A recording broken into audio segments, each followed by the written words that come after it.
Pemirsa, Kepala Perwakilan Ombudsman Sumsel menilai 3 dari 4 saran korektif yang telah diberikan kepada pemerintah Provinsi Sumsel terkait PPDB SMA Negeri di Palembang tidak dilaksanakan.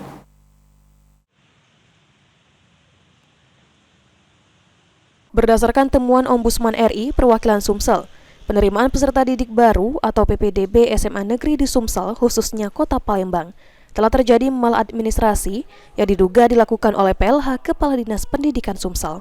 Sebanyak 911 siswa yang seharusnya tidak lulus justru lulus, maka dari itu Ombudsman memberikan rekomendasi tindakan korektif ke pemerintah Provinsi Sumsel, yakni PJ Gubernur Sumsel.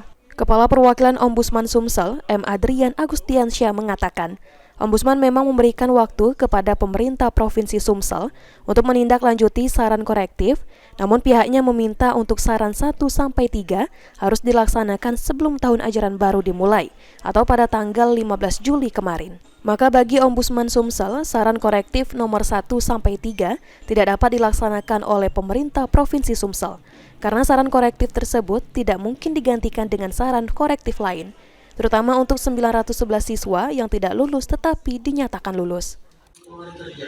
Tapi ingat, pada waktu penyerahan LHP, itu sudah kita sampaikan, Pak, tolong, saran korektif nomor 1 sampai nomor 3 itu dilaksanakan sebelum tanggal 15. Karena tanggal 15, anak-anak sudah masuk sekolah. Kalau Anda kata setelah tanggal itu tidak dilaksanakan, ya bagi Ombudsman artinya saran korektif nomor 1 sampai nomor 3 itu tidak dapat dilaksanakan oleh Pemprov. Karena saran korektif itu tidak mungkin digantikan dengan saran korektif yang lain. Aku ngomongnya lagi, Pemprov nganulir. Kalau anak-anak...